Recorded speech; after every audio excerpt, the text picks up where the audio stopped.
This is my review of Suicide Squad. So, first of all, I am not super familiar with the comics. I did watch the animated series a little bit, not very much when I was a kid, off and on. I really think the animated series is amazing.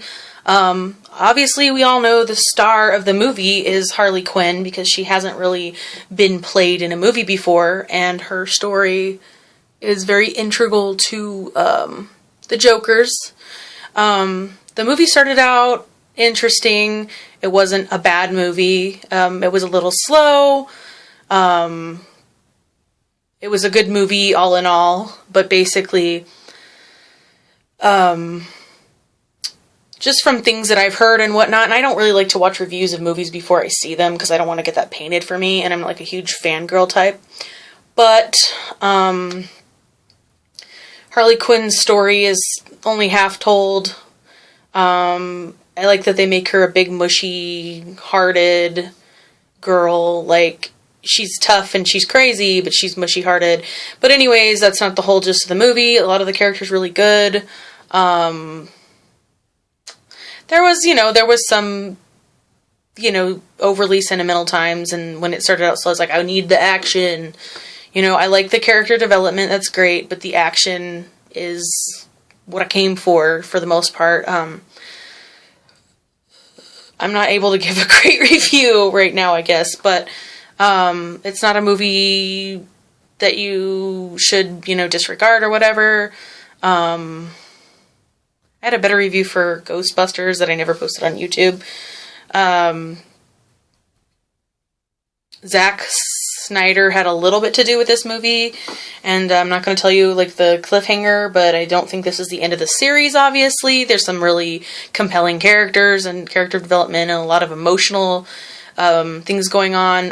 The character that I kind of didn't know much about, but realized that she is from the comics, definitely. There's a lot of strong female roles, and they're seen in different lights, so that's kind of cool. They kind of threw in a couple of characters too to kind of throw it off. It's like, well, here's this person's story, and it was Amanda. I don't remember her last name. I'm terrible. It was the head of foreign affairs or whatever. And she is a strong, badass black woman. She tells a story in the beginning of everybody just to set up the story, that kind of thing. Just what these people, what they bring to the Suicide Squad. And she's a badass, but she's also ruthless as fuck. You realize you see different things in these people's lives for they never felt like they had anything to lose, but they really have something to hold on to. But, they were, jailed and treated like animals. And then somebody comes and is like, you know what, I could use whatever you've got for good. Another thing that's kind of odd is there's a situation that was unleashed that was not an expected part of the plot, which played more into that. So there's this character. She is an ancient, what is it? They call them demi spirits or something like that. Not human, but she encapsulates a person so that she can accomplish whatever her goals are. I can't remember her name. I'm freaking terrible. She becomes the main villain or the main thing that they need to fight against, because they really come into this mission without really having any mission. You know what I'm saying? They're just used for whatever, and then this thing happened. And I don't think that was the sole intention. There was a lot of cliche type of stuff in it. They had her heart, so she couldn't fully realize herself. And then she finds her brother and all this stuff. And I don't want to ruin the movie for anybody, but it gets pretty... there's a lot of really neat effects in the movie. And besides just all the awesome badass action from all the characters. Harley Quinn stole my heart. Definitely. The Joker, that's the main thing everybody wants to know. did Jared Leto do a good job? Yes, he did, in the way that the Joker was less serious than, say, Heath Ledger's role. He did, totally, as we know from media reports, get himself into this role, and I think he did a really good job. At first, I didn't know what to think, because it was pretty corny. I mean, this definitely, as my friend Kim said, is a crowd pleaser type of movie, but the Joker was great because he was so boisterous, and he was a lot like the cartoon origins of Harley Quinn, and they definitely, I mean, they even had the Jester costume in it for a really small fraction of the time when they were talking about her origins, which was neat.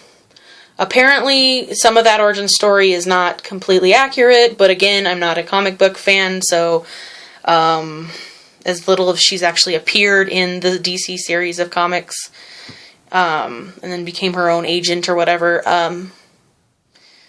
There's El Diablo. He was pretty neat. He had moral struggles in the movie. So when you watch the trailer, you don't know. There's that scene where they're all sitting in the bar, and it's kind of like it's neat how that actually came about, because you don't really know what the origin of that was when in the trailer. There's another character. It was an actor that was on the show, The Happening, or I think it was called The Happening, which I was really obsessed with for a while, and I stopped watching it. Honestly, I think his acting was the weakest. He just didn't fit that role for me, but it's probably because I'm so used to seeing him play another role. He was, he was a serviceman. He was a soldier. He was supposed to be in charge of these people, and he was, didn't have a lot of, he had dementia. He had a huge part in the story, but I didn't really like it, like his acting. Will Smith, of course, was awesome as Deadshot. They had another dude, I don't even know his freaking name, but it was really funny because he was like this like highly, he was a jewel thief, but he had this thing for unicorns. It was kind of, cute and funny, and that kind of gave me a giggle. And then there was a character,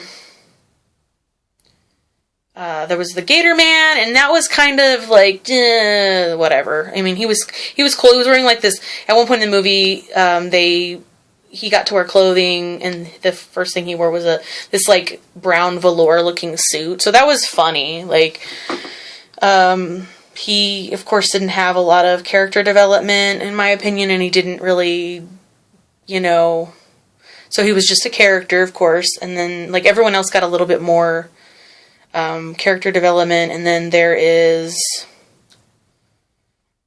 this samurai, I don't remember her name, but she was actually not, she wasn't a villain or a badass or anything. She was a badass, but she wasn't a villain, and she was an assassin, and I think that's where they're trying to market to the overseas market, which is really cool. Her knife takes the souls of people that she kills and lives inside of the sword. I mean, not the knife. The bank robber dude, the Aussie. I think he might have been Bebop in Ninja Turtles. I'm not for sure, but I think that's where I recognized him from. And he's like a kind of a Tom Hardy type, but not.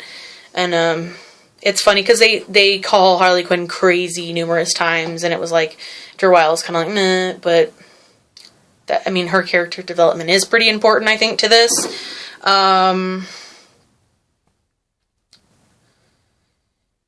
Yeah, and I'm trying to think if there's anything else. So overall, it was a pretty fun experience. I think it's rated PG-13. I mean, Harley Quinn is, of course, objectified a little bit in there, but she's a cutie. Like, that's part of her appeal, and her story is great. And would I like to see more? Probably. I'm not going to invest so much time into thinking about, I don't know. Would I watch it again? Maybe. Would I buy it? No, probably not. So overall, it was a good movie. Take the kiddies. There's not too much bad in it. There might be a little cussing and blah blah blah, and that's my opinion on that.